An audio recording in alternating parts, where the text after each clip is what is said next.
Small business ownership can be extremely rewarding, but running a business can be stressful in ways that most people just won't even talk about.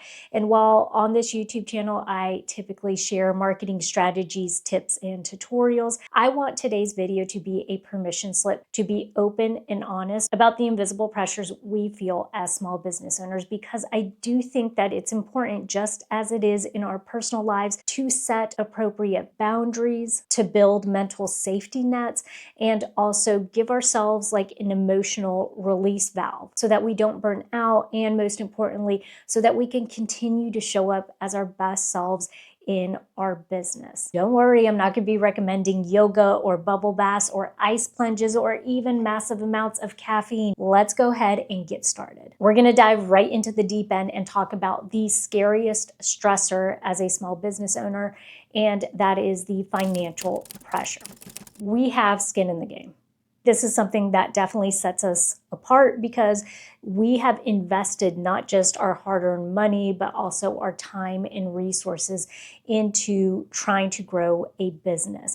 And because business growth is never linear, it isn't, okay? There are always peaks and valleys. We have to be able to adjust for that on a month-to-month basis. That can be an extremely scary and very heavy thing to do, especially when you are trying to make a mortgage payment, feed a family, and just trying to run a business, which means worrying about slow sales months and chasing down people that aren't paying you on time, and also covering expenses. It's understandable when small business owners want to stick their head in the sand, but the thing about being a good small business owner is that you have to know where you are in your business at all times, regardless of how well you're doing or how bad you're doing. So that means you understand the nuances of your business in profitable seasons and the not so profitable seasons. There are two key things that I have found work extremely well when it comes to alleviating or just staying on top of this financial pressure. Number one, start to get into a cadence of regularly checking in on your business. That means set aside time once a week to review your financials, even if you feel like the needle hasn't changed that much. If you're like, Vivian, from week to week, I don't see that big of a difference. Well, that's okay. That's going to make it a little easier. So set aside maybe like financial Fridays or whatever you want. Maybe you choose a Wednesday because it's midweek to pop in and just review some of the basic financial metrics, okay? So be looking at your revenue, your profit, your expenses. The key here is that you want to get in the habit of reviewing your financial data and information calmly. You don't always want it to be when you're upset about something or you're spiraling because of an unexpected expense that you had during the month. And reviewing your financial data once a month is probably not going to be enough. The second thing I highly recommend is to try as hard as you can to divorce emotion from reviewing your financial data. Your finances are nothing but data points. These data points are going to show you where you have opportunities to grow, to save, or to change something in your business. And if you're thinking this is just mindset BS, it's not, y'all. It really can make all the difference. Instead of using words like good or bad when it comes to your financial data when you're reviewing it, start using terms like opportunities. Half the battle is just figuring out that you have a problem or finding these opportunities. So all of us should be extremely grateful when we're looking and reviewing at our finances and we do find something that we could take action on, because that means we are making an improvement. That means we are growing our small business, and we should feel good that we are being attentive and we're staying on top of stuff. Another really big stressor for small business owners that I personally think ranks pretty high up there is decision fatigue. It's real, y'all. Take it from someone who is still working a full-time job and running a small business. It can feel daunting just making the simplest decisions because you feel like you are already making 1,000 decisions every day, whether that comes to what marketing channels to use to promote your small business, to pricing your products and services, to deciding whether to hire someone or fire someone. And then on top of it, having to keep up with vendors and do all the things. If you've ever been accused of being a procrastinator, decision fatigue might be the reason why you're putting off some seemingly simple decisions, all right? But one of the best ways that you can approach this, or something that I have found has worked really well for me, is to batch big decisions on certain days. So let's say that you decide every Monday, because you're feeling fresh on a Monday, every Monday at 8 a.m., you're going to spend the first 30 minutes of your day just deciding on the big things. Then what you do is throughout the week, you actually execute. It gets you in the habit of, if you have a big decision that pops up on a Thursday, you say, all right, I'm not going to worry about this until Monday morning. And by then you'll have had time to sit with it and then feel confident when you do make your definitive decision on Monday. So this could be a very helpful strategy to minimize or to help with your procrastination, because at least then you know that once a week you have an appointment with decision making. You'd be surprised how much that little appointment can free up your mental space the rest of the week. Stressor number 3 is isolation. This is a little bit of a chicken and egg type of thing as far as being a stressor, because the one thing that small business ownership grants us is flexibility and the opportunity to manage our own time and be our own boss. However, the downside to that is also that we are more prone to feeling isolated because nobody else can really put themselves in our shoes. Very few people in our lives are probably going to understand why we do what we do, and also the motive or that day-to-day pressure that we feel. And we certainly understand is self-induced. Not having coworkers to vent to, not having opportunities to receive feedback, or even just to have day-to-day conversations or that camaraderie of someone that's in the same environment is a pretty big deal. And it can lead to a lot of self-doubt, unwelcome thoughts, and that can make us feel extremely lonely. So one of the best things that you can do to help fight against this is to find a community, even if that community is a community of one. Find a business buddy, somebody that you know is also a small business owner that will at least understand some of the nuances that comes with this environment that we've thrust ourselves into. That could be someone that you text or call or ask to grab a coffee or lunch with. Now, if you are looking for a community and you haven't found one yet, you're in luck, because here at the Season Marketer, we have our own community called the SOB, Small Owned Business Community, $50 a month. You have complete access to not only our portal and videos and tutorials, but you get to meet other small business owners who want to grow their business. And it is a great avenue to be able to meet new people, to bounce ideas off of, and on top of it, once a week we all get on a Zoom call so we can share our experiences. If that's something that you're interested in, go ahead and go down to that link below to find out some more information. But regardless of whether you choose to join our community or someone else's, or just find a business buddy, that is a great approach to help fight off feeling lonely or isolated. Another problem that a lot of small business owners face is the idea of perfectionism, because we have that type A personality anyways. And so we feel like when we put something out there, whether that be a social media post, a free download, a product description, a press release, anything that we put out into the world, we want it to be the best representation of us and our small business. But that can also come back to bite us in the butt. This can lead to overworking yourself and also putting unnecessary pressure on yourself, that feeling of, I'm not quite done. I always have something to do. And trust me, I struggle with this quite a bit. I feel bad for doing leisurely things because I think, oh, I could be doing or working or finishing X, Y, and Z up. But There are a few things that you can do to help you with this. Number one, implement the 90% rule. If something is 90% good, it means it's done. All right. You don't need to sit there and tinker with it until it's 100%, great and perfect.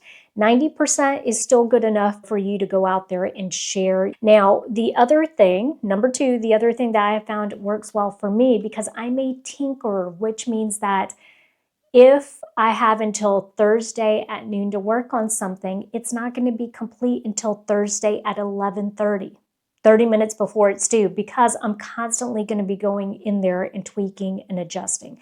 I have actually purchased one of these little things, and if you don't know how this works, this is a timer. It's got different intervals on each phase: 10 minutes, 30 minutes, 50 minutes, and an hour. And what I do is when I am working on a project, I will pick the amount of time that I want to work on it and then set the timer.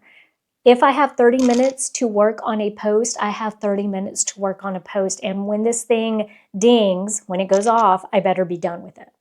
All right. It takes a little getting used to, but this helps keep me on track with a lot of projects. And it helps with that 90% rule, because if I've spent 30 minutes on something and it is 90% good, then it's done. I don't need to go back and try to mess with it anymore. So start implementing these two things, and I promise you it's going to make a world of difference. You'll start feeling really confident about the stuff that you're putting out there, which then leads me into another stressor: time management chaos. Take it from somebody who has been working a full-time job and running a small business now, posting videos on YouTube, sending out weekly emails, doing a weekly podcast. It can get very chaotic, but it is manageable. And the only thing that is going to keep all of this manageable is if you train yourself. I know that sounds really awful, but it's the truth. You have to be regimented in the way that you approach your small business. So, for example, when my sister and I wanted to launch a podcast, the SOB Marketing Podcast, we knew if we were going to make the time commitment and if we were going to take it seriously and grow the podcast and have it be a really important part of this business, that we were going to have to post on a weekly basis.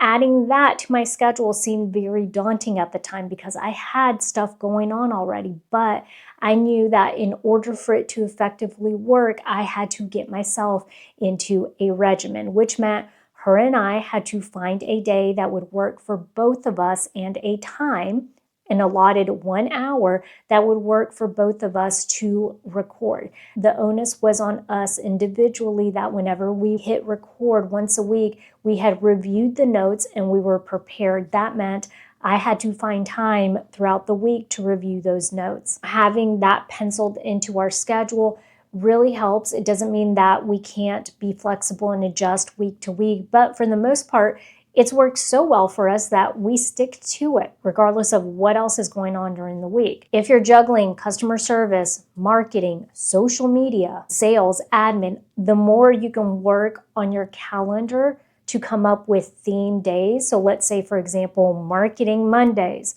the more you'll feel in control. This is the reason why with our SOB community, our small owned business community, we have weekly calls. These calls are put on the calendar way in advance. We understand how important that is because as a small business owner, if they know that our weekly Zoom call is on a Thursday at 6 p.m., they know that in that week, they'll be able to address their marketing concerns Thursday at 6 p.m. It creates this regimen workflow where they can feel in control of when they're making their decisions and when they can get all of their questions answered and when they're focusing their attention on their marketing. So at least once a week, they know that when they show up to the call, all they're thinking about is marketing for that 1 hour. If you are feeling like your life is chaotic right now with all of the decision making that you're doing and perhaps lack of time management, then that can lead to our next biggest stressor, which is burnout, mental and physical exhaustion. It is imperative for you to understand that being a good business owner means that you have to have time to be playful and to get yourself right. You have to approach business from a clear state of mind. If you're running so hard that you forget to rest, you are doing a big disservice to yourself and your business. The truth is that most of us as small business owners are extremely creative people, and creativity needs rest. It is absolutely necessary. We cannot show up as the best version of ourselves if we are not playful, if we are not creative. And the engine, the driving force to both those things are rest. So how do you go about resolving that? You have to schedule days off. That may mean that your Saturdays and your Sundays are extremely sacred and you don't do anything but family time, right? Or do the hobbies and activities that you enjoy doing on those 2 days. That's a really good approach. Not doing business on the weekends is great. I think it gives you that downtime you need. Then on top of it, schedule your vacation days in advance. They are absolutely necessary for you to take off days throughout the year so that you can go out there and enjoy life. Because what are we doing this for if you're not enjoying what you're doing and if you aren't enjoying the life you're living? If you absolutely have to, treat it like a client appointment. Okay, so put it on the schedule and stick to it and be sure that you are giving yourself that downtime that you need. Another thing I highly recommend is if you are not prioritizing your health, this kind of goes hand in hand with that. Be sure that you're at least walking every day. That helps a lot. It helps for mental clarity and also it helps for physical reasons. Be sure that you're eating right.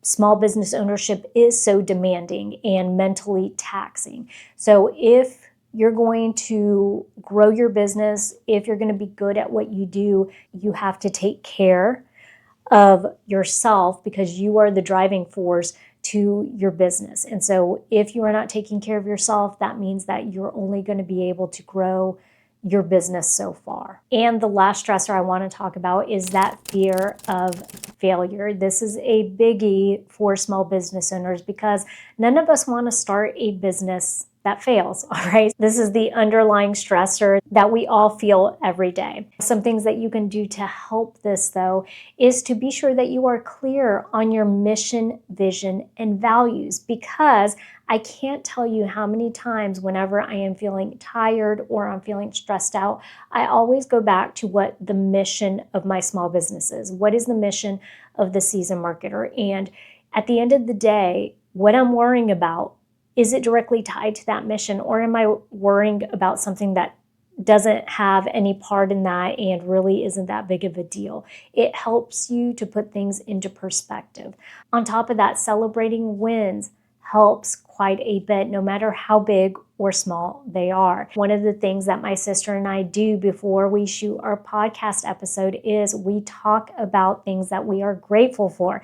And a lot of times these small wins will show up in that weekly conversation. Every movement forward as we inch our way towards our goals, those are just as important as big leaps that we are making in the progress of the business. Consider journaling, maybe writing down your small wins every week, or call up that business buddy that you found and ask them to lunch and then share over lunch some of your weekly wins.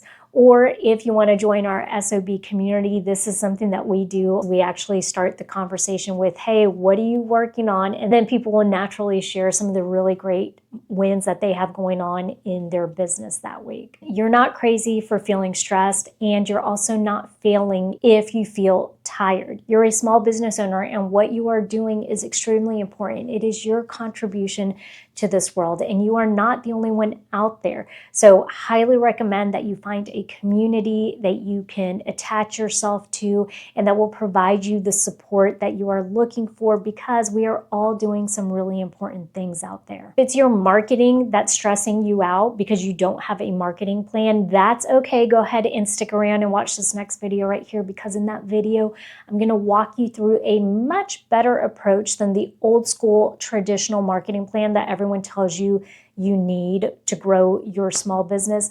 I promise you there's some good gems in here, and you'll definitely want to check that out.